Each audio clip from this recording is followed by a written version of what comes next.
नमस्कार, मैं senior inspector Abhimanyu Jindal crime petrol Dastak में आप सभी का स्वागत करता हूं। दो नरकंकाल, एक वैलेंटाइन डे का कार्ड। यह केस बहुत ही अजीबोगरीब था। यह केस तब का है जब मैं मेरठ में पोस्टेड था। मेरठ में आए दिन गैंग वॉर, लूट, किडनैपिंग, मर्डर्स की वारदातें हमेशा हमें एज पर रखती थी। उसी दौरान यह केस मेरे सामने आया है, जिसमें क्राइम के एंगल को समझना बिल्कुल आसान नहीं था। दो नरकंकाल का एक वैलेंटाइन डे के कार्ड से क्या कनेक्शन होगा? यह राज जितना विचित्र था, उतनी ही रोंगटे खड़े कर देने वाली इसकी हकीकत थी।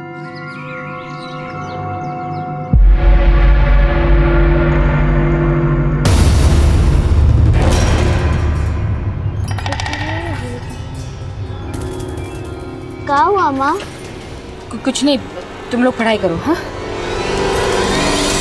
माँ, हमारी गर्मियों की छुट्टियाँ आने वाली है, आप हमें बाबूजी के पास शहर लेके जाओगे?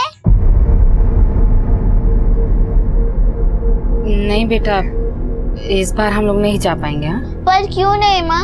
आपने तो बोला था कि हम बाबूजी से मिलने शहर जाएंगे। अरे काहे झूठा दिलासा दे रही हो इन बच्चे को? पता काहे नहीं देते कि इनका बाबा वापस नहीं आने वाला? जीजी, आपको जो कुछ भी कहना है हमसे कहिए। काहे बच्चों के दिमाग में उल्टा सीधा भर रहे हैं? अरे तुमको तो कछु कहना ही बेकार है। जाने वाला तो चला गया और तुम सबका बोझ हमरे मत्थे मर गया। खिलाओ पिलाओ भी, ऊपर से पढ़ाई लिखाई का खर्चा भी। सुन लो तुम लोग, अब से तुम दोनों में से कोई स्कूल नहीं जाएगा। रमा, तुम्हें मना किया है ना, इनको तंग मत किया करो। चलो भीतर, भीतर चलो। सुलेखा, तुम इसकी बातों का बुरा मत माना करो। मैं हूं ना, सब देख लूंगा। बच्चों तुम बैठो, पढ़ाई करो, चलो।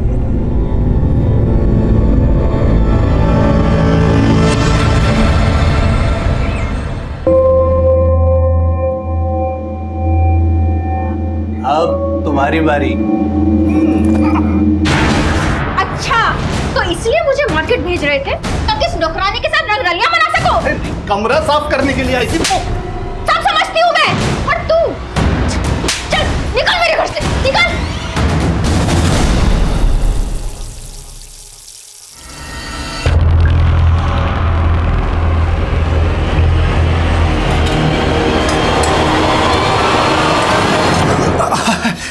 अरे छुटकी और गुड्डी कहाँ है? जो स्कूल गए। फिर कहाँ सोचा है जिंदगी के बारे में? मेरा मतलब अकेली रहती हो, पति के बिना अच्छा नहीं लगता होगा ना। अब देखो, तुम्हारी बिटिया का पालन पोषण कर रहे हैं, उसके बदले में कुछ तो चाहिए ना। बात सुनो, देखो सो के मनाओ, हमने तुम्हें इस घर से बाहर नहीं जाने दिया। हमारी बात मान लो, सब आगे अच्छा ही होगा। सुन रही हो? छोड़िए हमें, अब जाइए यार। छोड़िए। क्या चल रहा है सब? कुछ नहीं। देखो, तुमने ठीक कहा था, इस पर रहम नहीं करना चाहिए था। अरे हमसे गंदा रिश्ता बनाना चाहती है। देखो, गलत बात तो आप कर रहे थे जेठ जी। हमको क्या समझ में नहीं आता कि क्यों हमसे मीठा मीठा बोलते हैं। देखिए जीजी, हमारा घर जमीन, हमारा हिस्सा दे दीजिए। हम अपने बच्चों का पालन पोषण खुद कर लेंगे। हिस्सा? क्या बोली तुम? हिस्सा चाहिए तुमको? तुमरा शरीर का ना बोटे बोटे नोच करके ना तुम्हारा हिस्सा कर देंगे। एक तो हमारे पति पे डोरे डाल रही हो, ऊपर से हिस्सा मांगती हो। चल निकल। नहीं जीजी, हमारी बात तो कहाँ निकल, हमारी बात तो सुन लीजिए। जीजी ठीक हो ना? जीजी ये कुलच्छनी डायन है, डायन। मेरी पत्नी पेट से थी और इसने उस पर हाथ रखा, मेरा बच्चा मर गया। इसने मेरे भाई की जिंदगी भी खराब की है। मैं कहता हूँ पूरे गांव पे शाप है, ये शाप है। हाँ सरपंच साहब, ये हमारे घर आई तो हमारा बच्चा बीमार पड़ गया। हाँ, इन्होंने मेरी गाय को छुआ, गाय ने दूध देना बंद कर दिया। हाँ सरपंच साहब, ये डायन है, डायन। आप लोग शांत हो जाइए। पंचायत अपना फैसला सुनाती है। आज से अवध सिंह की पत्नी सुलेखा खा इस गांव में हुक्का पानी बंद किया जाता है। ना ही इसे कोई राशन देगा और ना ही इसकी कोई मदद करेगा। अगर किसी ने इसकी मदद करने की कोशिश की तो उसका भी हुक्का पानी बंद। आने वाले 7 दिनों में अगर यहाँ पर कोई अशुभ घटना हुई तो इस डायन को निर्वस्त्र करके पूरे गांव में घुमाया जाएगा। हाँ, बिल्कुल सही फैसला है पंचायत का। बहुत सही फैसला है सरपंच साहब। माँ, बहुत भूख लगी है। माँ, तुम लोग बैठो, मैं भी आती हूँ।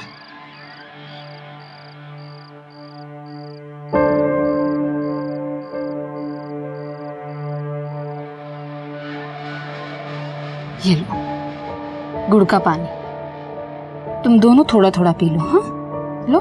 माँ गुड़ का पानी नहीं, दाल भात। हाँ माँ। कहाँ से लाऊं तुम लोगों के लिए दाल भात?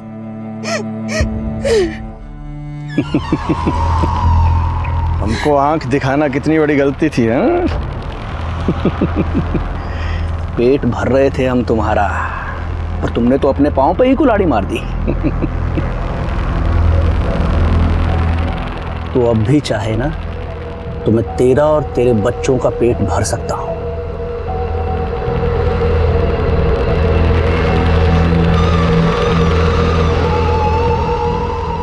गुड्डी छुटकी, ये लो और अंदर जाओ।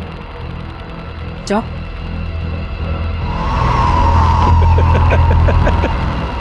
अरे वाह, तू तो बहुत जल्दी मान गया।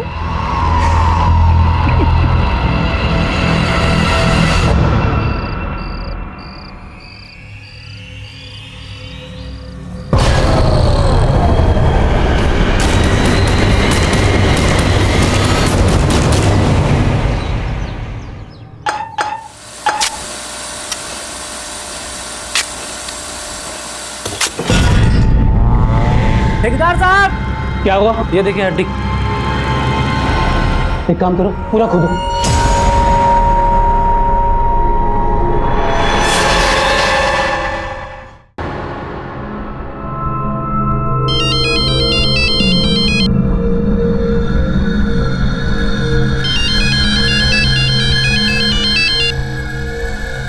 क्या हुआ? क्यों बार बार फोन कर रहे हैं? सर यहाँ बेडरूम के फर्श के नीचे खुदाई कर रहे थे तो 2 नर कंकाल निकले। क्या? अरे अकल की बैगन, तुझे कहा किसने था बेडरूम खोदने के लिए? अब सर टाइल्स लगवाना है और वायरिंग फिटिंग करनी है तो खुदाई तो करनी पड़ेगी ना। अभी किसी को कुछ पता नहीं चलना चाहिए। सर आप फोन नहीं उठा रहे थे तो मैंने पुलिस को कॉल कर दिया।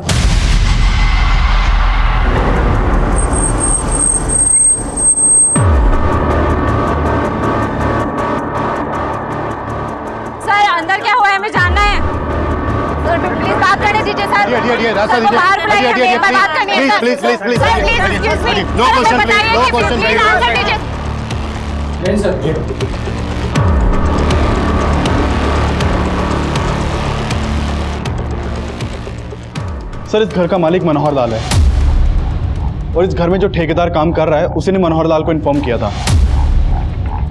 देखो कुछ मिलता है के अंदर। सर घड़ी।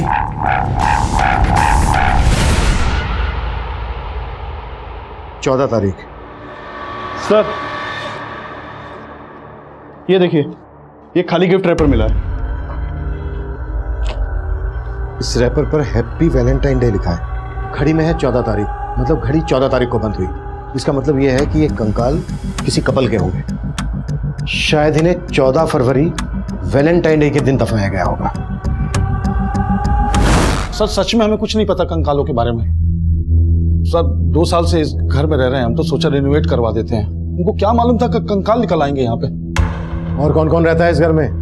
अकेले रहते हैं हम।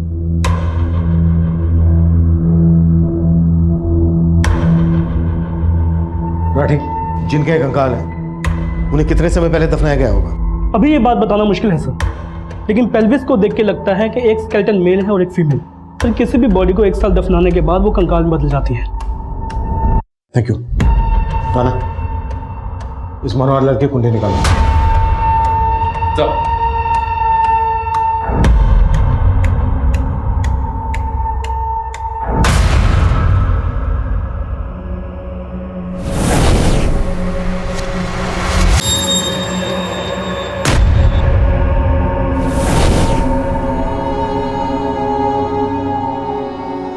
क्या हुआ चुटकी? संभालो, हम हैं ना।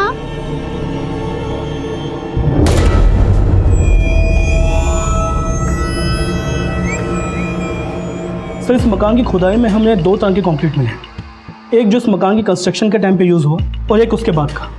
मतलब ये हत्याएं इस मकान के कंस्ट्रक्शन के बाद हुई हैं, जब ये मकान बन चुका है। Yes sir. उसके बाद बेडरूम में गड्ढा खोदकर इन लाशों को दफना दिया गया और उसके बाद कंक्रीट और टाइल से उसको कवर कर दिया गया। शर्मा, पता करो ये मकान कब बना था। कंकाल के साथ जो हमें हैप्पी वैलेंटाइन डे लिखा हुआ रैपर मिला है और 14 तारीख को बंद हुई घड़ी मिली है। 14 फरवरी और उसके आसपास की जितनी भी मिसिंग कंप्लेन है आसपास के सभी थानों में पता कर। आवाज लग रही हो डियर आसू, बिजलियां गिराने का इरादा है? तुम्हारे लिए गिफ्ट लेकर आया हूं, ये पर इसे यहाँ मत खोलना, घर जाके। एक मिनट, एक अर्जेंट फोन है, आता हूं।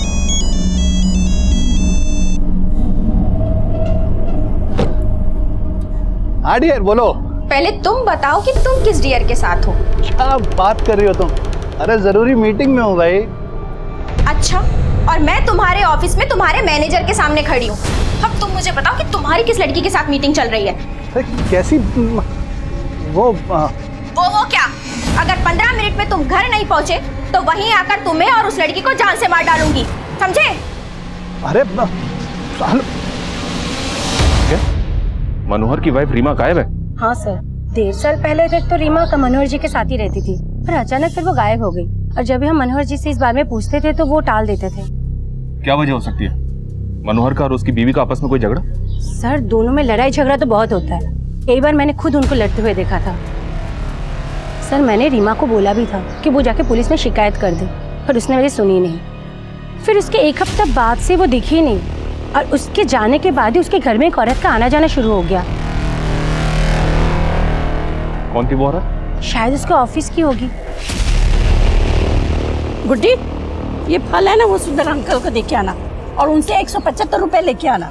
ठीक है काकी, चल।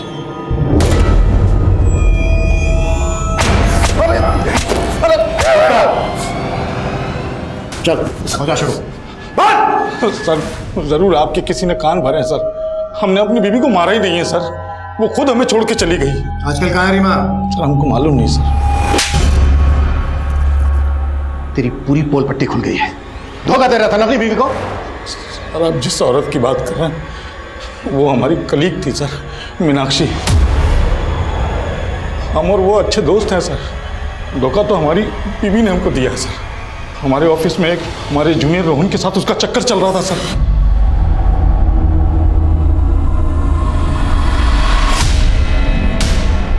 इसलिए तूने रीमा और रोहन को मारकर उस मकान के नीचे काट दिया, तो कंकाल मिले हमें वहां से। अब ये बोल, मीनाक्षी भी इसमें इन्वॉल्व थी? मीनाक्षी मनोहर की बीवी गायब है, और तुम्हारे दोस्त के घर से हमें 2 कंकाल मिले, और तुम्हारे ऑफिस हमने ये भी पता लगा लिया कि रोहन भी तभी से गायब है जब से रीमा। तुमने नहीं तो क्या अकेले मनोहर ने कांड किया है? अपनी पत्नी का पता बोल, हमें उसके मैके वालों से मिलना है। सर, रीमा का यहाँ कोई नहीं था सर, और हम भी रीमा को अपनी शादी के सिर्फ 6 महीने पहले से ही जानते थे सर। रीमा मनोहर की दूसरी पत्नी है। पहली पत्नी तो 10 साल पहले ही गुजर गई थी। 2 साल पहले ही रीमा और मनोहर ने शादी की थी। सर, वो कंकाल रीमा और रोहन के हैं ही नहीं, पुराना कांड है सर। कोई हमसे पहले जो रहता होगा ना, उसने किसी कपल को गाड़ दिया होगा वहां ले जाके। तेरे से पहले कौन रहता था वहां? सर, ओम प्रकाश बिल्डर से लिया था हमने मकान। आज कहाँ ले जा रहे हो हनी? आज हाईवे रिसोर्ट पे कमरा बुक किया है तुम्हारे लिए। इसका फोन आ गया, एक मिनट। हाँ बोलो। सर, कहाँ हैं आप? क्या? मेरी बीवी फिर से ऑफिस आ गई क्या? सर, बीवी नहीं, आफत आई है। पुलिस को आपके घर से 2 कंकाल मिले हैं। क्या बकवास कर रहे हो तुम? किसने खबर दी है तुम्हें? सर, अगर आपके पास फुर्सत है तो खुद चेक कर लीजिए। टीवी, अखबार, सोशल मीडिया सब में खबर चल रही है।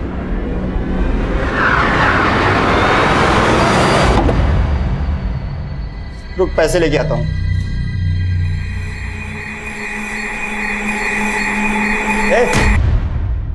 चोरी करने का इरादा है? नहीं अंकल। अंकल की बच्ची, बताओ तेरे मालकिन को। मैंने तुम पे भरोसा किया और मुझे ये क्या सुनने को मिल रहा है? तुम चोरी कर रही थी? नहीं काकी। मैं कम इन सर? यस, कम इन। सर, मैं रजिस्ट्रार ऑफिस में रजिस्ट्रार से मिला था, तो पता चला कि वो मकान 10 साल पहले बनाया गया था, और सबसे पहले वो मकान ओम प्रकाश नाम के बिल्डर ने बनाया था। सर, ये ओम प्रकाश। सर, ओम प्रकाश ने ये मकान मोहन राकेश को बेच दिया था, और फिर 1 साल बाद इसने मोहन राकेश से वो मकान दोबारा खरीद लिया, और सर ओम प्रकाश ने कुछ महीने बाद वो मकान वापस बेच दिया मनोहर लाल को। उसे गौर करने वाली बात यह है कि ओम प्रकाश ने रीसेल में जिस दाम पे ये मकान खरीदा था उससे कम में उसे बेचा। एक बिल्डर अपने ही बनाए हुए मकान को कम कीमत पर क्यों बेचे?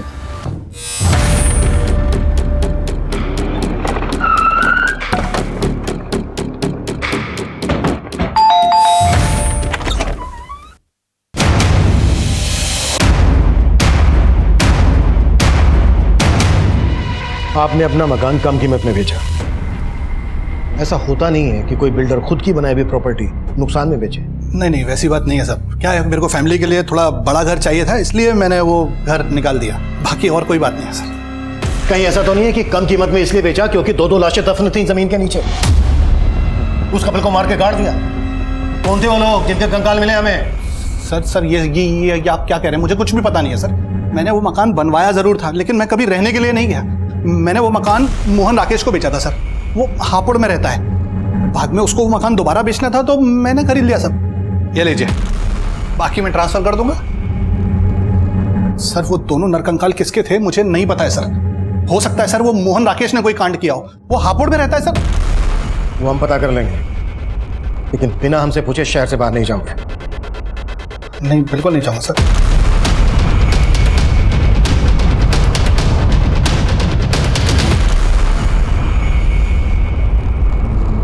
अच्छे से छिलना और छोटा छोटा काटना, ध्यान से, जल्दी कर।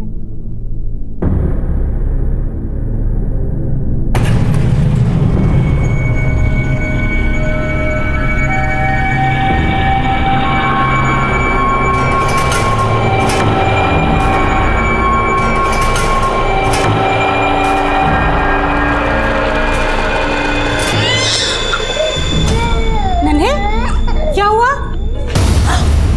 नन्हे,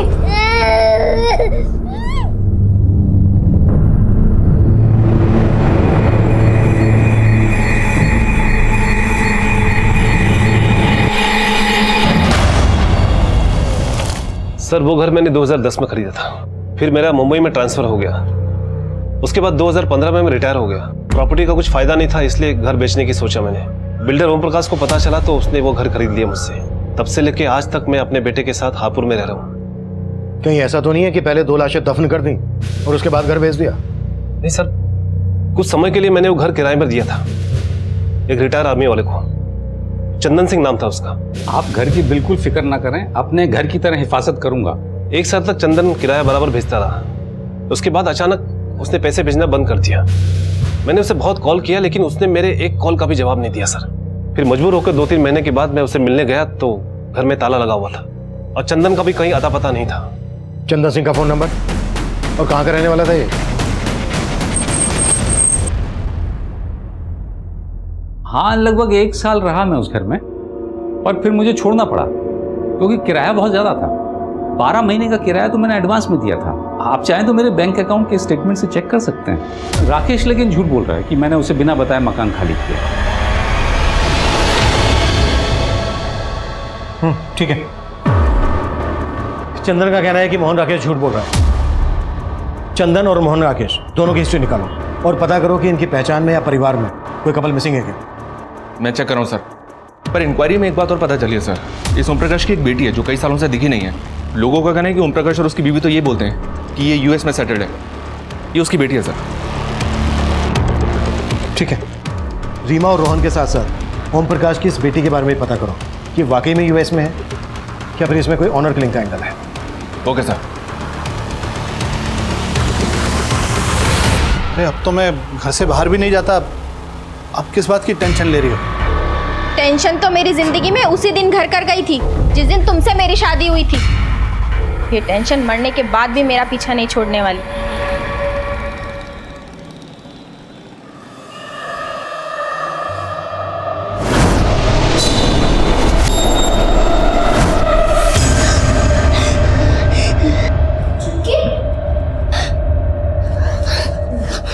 क्या हुआ चुटकी? फिर से वही सपना देखा? चुटकी चुप हो जा। चुटकी कुछ नहीं हुआ। क्या हो रहा है ये? कुछ नहीं, वो बच्चे ने भयानक सपना देखा।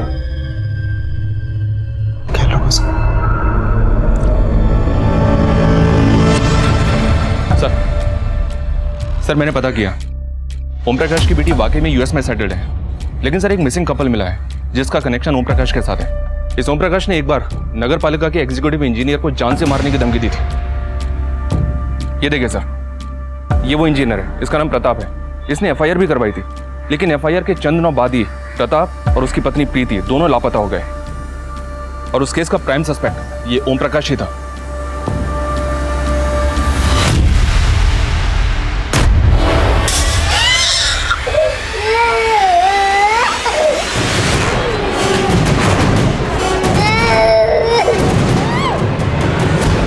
कर्म जैसे जला दिया ना मेरे बेटे को। हाँ, अब बता दियो मुझे जलन क्या होती है। चल बता दी। हाँ, जलाया ना मेरे बेटे को, जलाया ना। अब देख क्या करती है। मेरी बहन को मारेगी तू? भाग चुटकी, जल्दी कर। रुक बुढ़ी, रुक। तू जानबूझ के टकराया था ना मुझसे? सच में जला दूं? देखो, अगर नन्ही के साथ कुछ किया ना तो मैं तुम दोनों को अंदर करवा दूंगी।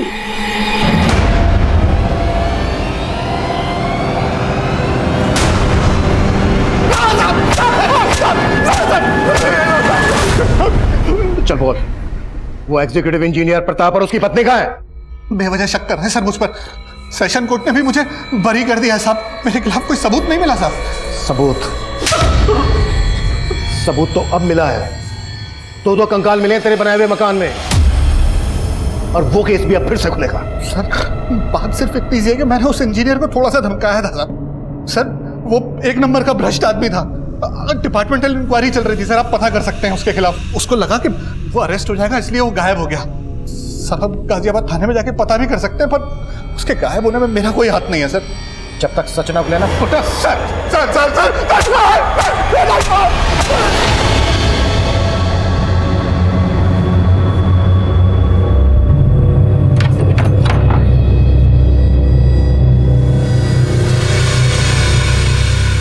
नन्हे बेटा, क्या हुआ बेटा? हाँ नन्हे, क्या हुआ बेटा? लक्ष्मी, लक्ष्मी, लक्ष्मी, लक्ष्मी, क्या है ये सब? तुम्हारे करतूतों की वजह से उन लड़कियों ने मुझसे और नन्हे से बदला लिया। तुमने उनके साथ ऐसा किया? छी!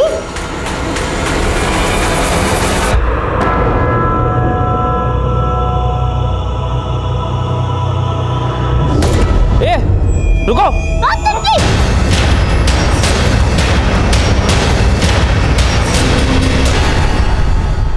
सर, इंजीनियर प्रताप और उसकी पत्नी प्रीति 3 साल पहले फरवरी से गायब हैं, और मनोहर की दूसरी बीवी रीमा और रोहन का भी अभी तक कुछ पता नहीं चल रहा है। इसके अलावा किसी और कपल के बारे में पता चला जो उस घर में रहने वाले चंदर और मोहन राकेश से कनेक्टेड हो? उनके बैकग्राउंड में ऐसा कोई कपल नजर तो नहीं आ रहा है जो मिसिंग हो। माना रीमा, रोहन, प्रीति, प्रताप नहीं मिल रहे हैं, लेकिन जब तक फोरेंसिक रिपोर्ट नहीं आ जाती तब तक हमें हर पॉसिबिलिटीज पर काम करना है। ये केस बिल्कुल भी आसान नहीं था, और तब हमारी मुसीबतें और भी बढ़ने वाली थी। जो कपल गायब थे, इसके लिए उन कंकालों की फोरेंसिक रिपोर्ट इसमें हमारी कोई खास मदद नहीं करने वाली थी। मनोहर लाल और ओम प्रकाश को कोर्ट ने जमानत दे दी थी। रीमा, रोहन और प्रीति प्रताप के अलावा एक और कपल हमारी फहरिस्त में जुड़ने वाला था। सर ये विजय, ये इस एरिया में 7 साल से रह रहा है। बोलो विजय। साहब यहाँ पास में फैक्ट्री है, वहाँ काम करता था वो मुझे दिखा था एक बार यहाँ। अरे जितेंद्र, तू यहाँ? विजय, अरे इधर कुछ काम था, चल मिलते हैं। चल ठीक है, बाय। साहब तब उसको मैंने चंदन अंकल घर आते हुए देखा था। उस मेड ने दरवाजा खोला था। थैंक्स विजय। क्या तुम वो फैक्ट्री में बता सकते हो जहाँ जितेंद्र काम करता था?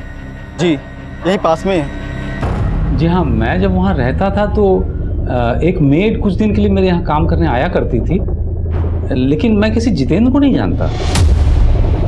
मुझे तो ये भी नहीं पता कि कोई जितेंद्र नाम का आदमी उस मेड से मिलने आया करता था। अब कहाँ है वो मेड? मुझे इस बारे में नहीं पता सर। उसने सिर्फ 6-7 दिन मेरे यहाँ काम किया था, मुझे तो अब उसका नाम तक याद नहीं है। कोई 6-7 दिन के लिए मेड तो रखता नहीं। कहीं ऐसा तो नहीं है कि वो आपकी मेड नहीं कोई और थी जिसका जितेंद्र के साथ अफेयर था? जितेंद्र भी 2 साल से गायब है, कहीं वो दोनों कंकाल इन्हीं दोनों के तो नहीं? अरे सर कैसी बात कर रहे हैं आप? उस दौरान मुझे एक मेड की ज़रूरत थी, इसलिए मैंने आसपास के लोगों को बोला था और वो खुद काम मांगने आई थी मेरे पास। आपको काम वाले बाई की ज़रूरत थी? हाँ हाँ, जी मैं घर के सारे काम करती हूँ, आप मुझे रख लीजिए।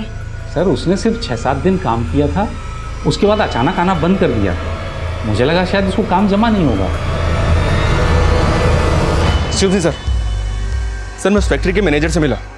उसने बताया कि 2 साल पहले जितेंद्र ने अचानक से फैक्ट्री आना बंद कर दिया था। वो वहाँ डेली वेजेस पर काम करता था, इसलिए सबको लगा कि शायद उसने कहीं और काम पकड़ लिया होगा। सर जितेंद्र के कोवर्कर ने बताया कि उसका मंजरी नाम की एक लड़की के साथ अफेयर था, जो उससे मिलने के लिए फैक्ट्री में आती थी। सर ये मंजरी वही मेड हो सकती है जिसको विजय ने चंदन के घर देखा था। फैक्ट्री से जितेंद्र का नंबर मिला तो है, लेकिन बंद है। उस नंबर के कॉल रिकॉर्ड चेक लो और पता करो कि वो नंबर कौन से एड्रेस पर रजिस्टर्ड है। Right sir.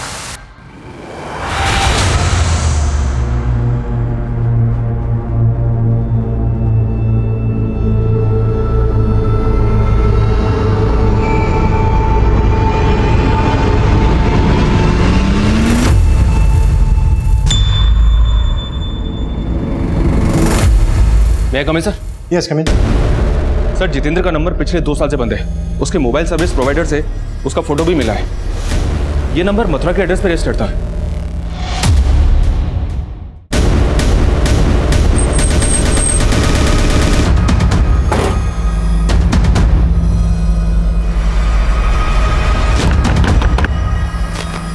जितेंद्र जी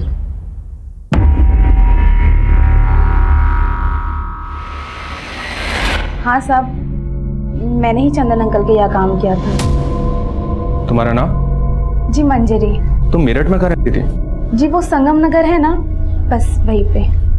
जितेंद्र, तुम्हारा मोबाइल पिछले 2 साल से बंद है, यूं अचानक से मेरठ से मथुरा? सर मैं मंजरी से शादी करना चाहता था, लेकिन वहाँ रहने तक का ठिकाना नहीं था, तो इसलिए हमने सोचा गांव आकर खेतीबाड़ी करेंगे, इसीलिए वो फ़ोन बंद कर दिया साहब। लेकिन आप ये क्यों पूछ रहे साहब? दरअसल मंजरी जिस घर में काम करती थी, उस घर में हमें 2 कंकाल मिले। हम ये पता लगाने की कोशिश कर रहे हैं कि वहां किस कपल का मर्डर हुआ था। अच्छा मंजरी, जब तुम उस घर में काम कर रही थी, कभी तुमने कुछ ऐसा देखा जो तुम्हें अजीब लगा? कभी ऐसा महसूस किया तुमने? जी ऐसा तो कभी कुछ नहीं, मैंने वहाँ कुछ वक्त के लिए ही काम किया था। सर वो कंकाल या सीमा रोहन के हैं या प्रीति प्रताप के, क्योंकि उन दोनों कपल्स के बारे में कोई लीड नहीं मिल रही है। पॉसिबिलिटी तो फिलहाल यही दिख रही है। ठीक है, जैसे कुछ और पता चलता है अपडेट मी। बोलो सर। उन दोनों कंकालों की फॉरेंसिक रिपोर्ट आ गई है सर। जैसा कि हमें पता चला है कि उन दोनों कंकालों में से एक मेल है और एक फीमेल। सर फॉरेंसिक रिपोर्ट से ये पता चला है कि मौत के समय जो मेल कंकाल है उसकी उम्र 45 से 50 होगी और जो फीमेल कंकाल है उसकी 20 से 25। इसका मतलब दोनों की उम्र में काफी फर्क था। जी सर। और सर ये जो मेल कंकाल है उसके स्कल पे कुछ क्रैक्स हैं। ये दोनों लाशें लगभग 2 साल पुरानी हैं। इसका मतलब वो कंकाल इंजीनियर पति पत्नी के तो नहीं हो सकते। मनोहर की पत्नी उम्र में मनोहर से काफी छोटी थी और मनोहर का कलीग रोहन अब से 2 साल पहले लगभग 45 साल का था। इसका मतलब वो कपल रोहन और रीमा हो सकते हैं।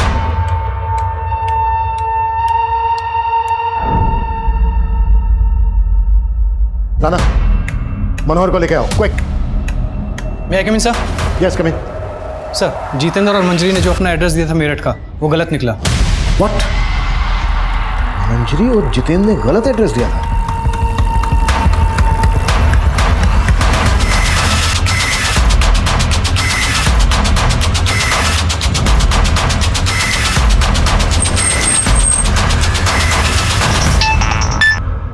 हेलो सर, मनोहर गायब है, ना ऑफिस में है ना घर में है, और अपना फोन भी बंद कर रखा उसने।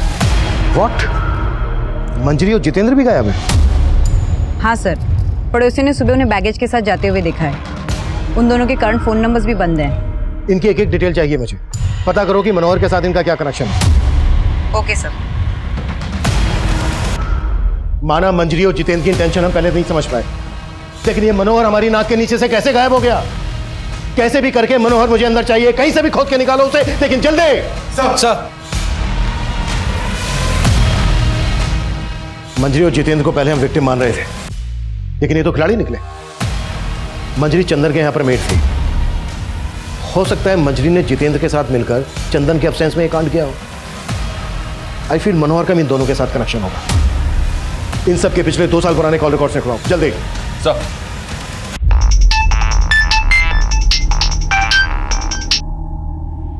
हेलो सर, जितेंद्र के पड़ोसियों से पूछताछ की तो पता चला कि मंजरी यूपी के सिकंदरपुर गांव की थी।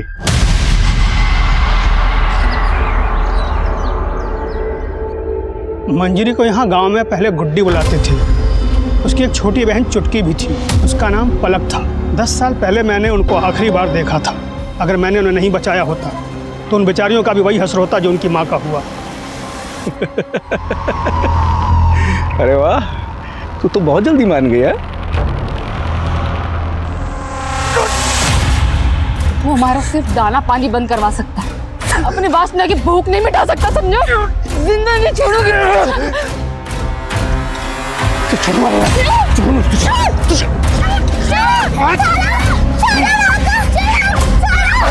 छोड़ मेरे बच्चों को।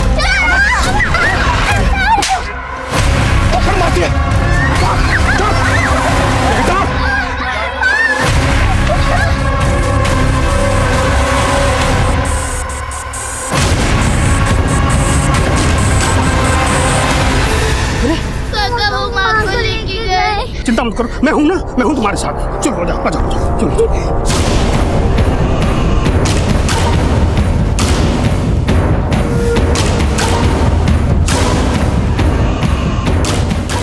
मैंने उन्हें उस वक्त तो भगा दिया था। क्या उनकी माँ को गांव वालों ने मार दिया? नहीं साहब, गांव वालों ने नहीं, प्रेम ने अपने कुछ साथियों के साथ मिलकर सुलेखा को मार डाला।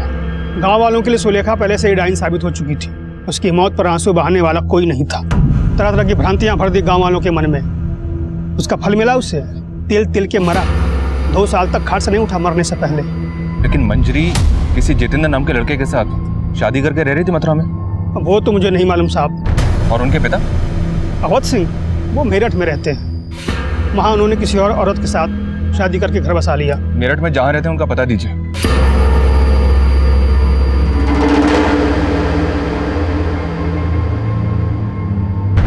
अपनी माँ की हत्या के बाद वो शहर चली आई थी। उन्हें तो ये भी नहीं मालूम था कि मैं यहाँ रहता था। उनके पास मेरा एक फ़ोटो था बस। फिर एक फल बेचने वाली औरत की मदद से उन्होंने मेरा पता लगा लिया। ये मेरी सेकंड वाइफ है, लक्ष्मी। मैंने इन्हें भी नहीं बताया था कि मैं पहले से शादीशुदा था। मैं उन दोनों को घर में नौकरानी बना कर ले आया था और वो ये बर्दाश्त नहीं कर पाए कि उनकी माँ का हक मैंने लक्ष्मी को दिया और उनका हक नन्हे को। फिर एक दिन गुस्से में उन्होंने लक्ष्मी को सब कुछ बता दिया। दरवाजा खोल। तुम ही हो कारण जिसके वजह से हमारे बाबूजी ने हमारी माँ को छोड़ा था। क्या? ये क्या कह रही हो तुम? हाँ, वो सिर्फ नन्हे के नहीं, वो हमारे भी बाबूजी है। और तुम हमें नौकरों की तरह मारती हो, लेकिन अब नहीं सहेंगे हम। अब हम नन्हे को मारेंगे। प्लीज मेरी बात सुन। इसमें नन्हे की क्या गलती है? मैं तो खुद भी नहीं जानती थी कि वो तुम्हारी भी बाबूजी है। प्लीज बेटा, नन्हे के साथ कुछ मत करना। वो दोनों पिघल गई थी। कसूर उनका नहीं, इनका था। मैंने तो फिर भी इनको माफ कर दिया, लेकिन वो शायद कभी इनको नहीं माफ करेंगे। इस वक्त कहाँ हैं दोनों बहनें? सर वो तो उसी दिन चली गई थी और उसके बाद लौट के घर वापस नहीं आई। कहीं ऐसा तो नहीं है कि आप जानते हैं मंजरी कहाँ है और जानबूझकर हमें नहीं बता रहे हैं? सर हमें कुछ नहीं पता। हम सच में आपसे कुछ नहीं छुपा रहे। सर उस फ्रूट बेचने वाली को गुजरे भी सालों हो चुके हैं जब पलक और मंजरी काम करती थी। ना तो जितेंद्र का कुछ पता चल रहा है और ना ही मनोहर के बारे में कोई लीड मिल रही है। मैं कमिंग सर? Yes coming.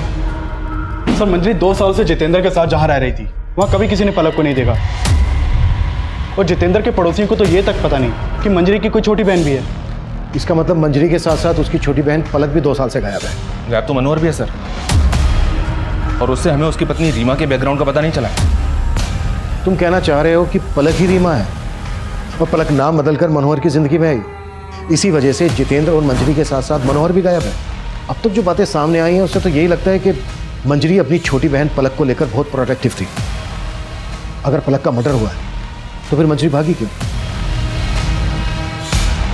क्या मंजरी भी अपनी छोटी बहन पलक के मर्डर में इन्वॉल्व है?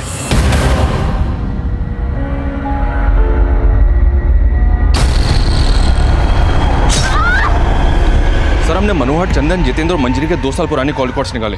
मनोहर का जितेंद्र और मंजरी के साथ तो कोई कनेक्शन नहीं मिला है, लेकिन चंदन, जितेंद्र और मंजरी के कॉल रिकॉर्ड्स में एक कॉमन नंबर मिला है। वो नंबर किसी सोनलाल का है। ये सोनलाल है सर, और इसका फोन भी 2 साल से बंद है। सर मंजरी के ऊपर कोसी हाईवे के पास रुद्रनगर में जानलेवा हमला हुआ है और कोसी पुलिस ने मंजरी की फोटो सारे थानों में सर्कुलेट कर दी है। सर जिस वक्त मंजरी के ऊपर हमला हुआ उसका बच्चा भी उसके साथ था। सर एक आई विटनेस ने जितेंद्र को मंजरी के ऊपर हमला करते हुए देखा था। सर मंजरी जिंदा है और उसका इलाज चल रहा है और कोसी पुलिस जितेंद्र को कोसी में सब जगह ढूंढ रही है। देख, अब अगर कुछ भी छुपाया ना तो हमारे हाथ चलेंगे। ये सोहन लाल कौन है? और ये रीमा मंजरी की छोटी बहन पलक है ना?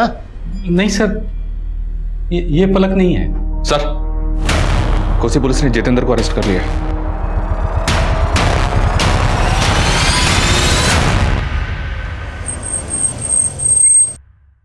मैं और छुटकी हमेशा माँ से पूछती थी, माँ हमारी गर्मियों की छुट्टियां आने वाली है, आप हमें बाबूजी के पास शहर लेके जाओगे?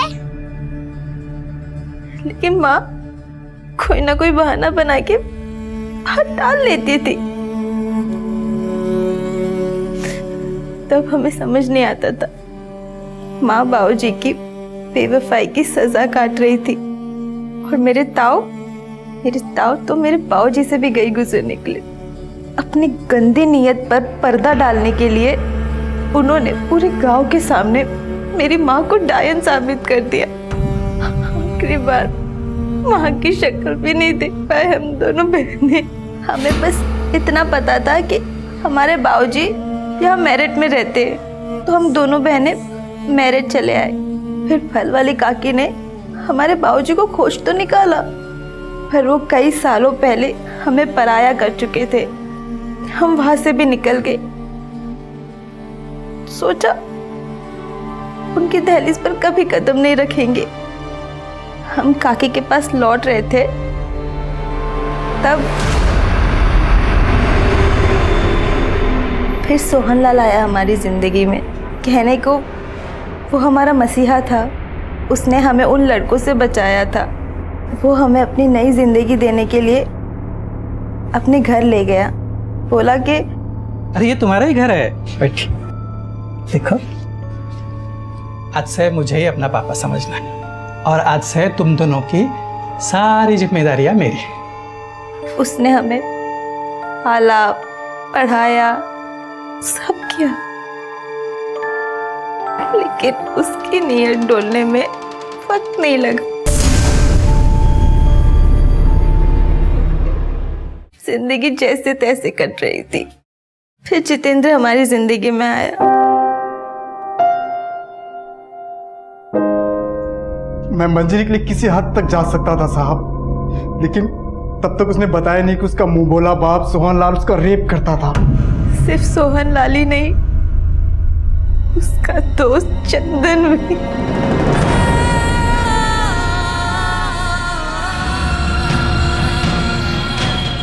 उस दिन वैलेंटाइन डे पे मंजरी चंदन के घर पे थी। मैं वहां उसको विश करने गया था साहब। Happy Valentine day. Thank you.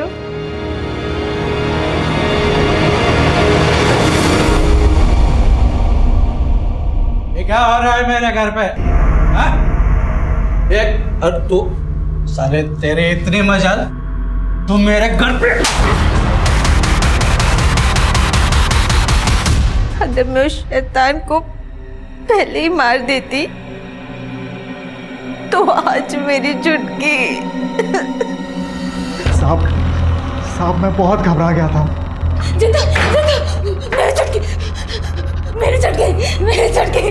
Jitendra ने मंजरी के लिए और मैंने अपने लिए लाश वहीं गाड़ने का फैसला किया।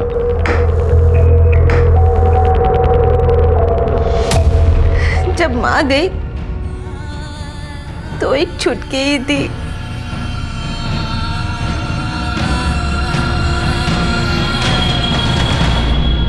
जिससे लिपट कर रो सकती थी, लेकिन अब वो चली गई है तो कोई नहीं है।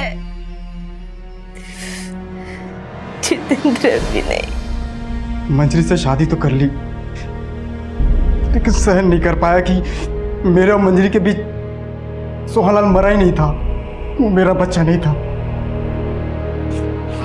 वो सोहनलाल का बच्चा था साहब। और जब आप हमसे मिलकर गए तो मंजरी मंजरी काफी डर गई थी। पुलिस हम तक पहुंच गई है जितेंद्र। अब हम और नहीं भाग सकते हैं। मैं पुलिस को जाके सब सच बता देती हूँ।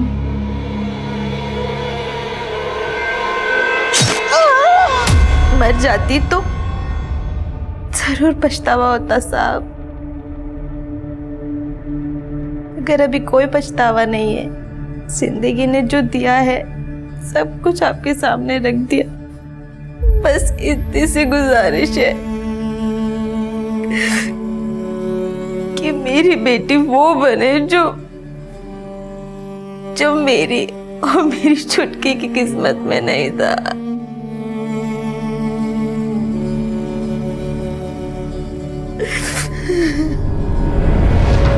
सोहनलाल एक लंबे अरसे से मंजरी के साथ रेप कर रहा था। जिस दिन से इस अन्याय की शुरुआत हुई तभी यह अपराध अपनी दस्तक दे चुका था।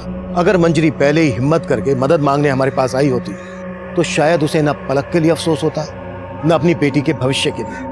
चंदन और सोहनलाल जैसे लोगों के लिए मौत की सजा भी कम है, लेकिन इस केस की विडंबना यह है कि सोहनलाल की मौत के लिए मंजरी को सजा भुगतनी पड़ेगी। वो 2 कंकाल उस घर से मिलने के बाद हमारे सामने और भी 2 केसेस के गड़े मुर्दे खुले, रीमा रोहन और प्रीति प्रताप। इनका गायब होना आज भी रहस्य बना हुआ है।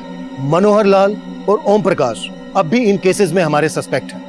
अब मैं सीनियर इंस्पेक्टर अभिमन्यु जिंदल आप लोगों से विदा लेता हूं। आपसे फिर मुलाकात होगी एक नए केस के साथ। स्वस्थ रहिए, सतर्क रहिए और देखते रहिए क्राइम पेट्रोल दस्तक। मकसद बताना नहीं, बचाना है।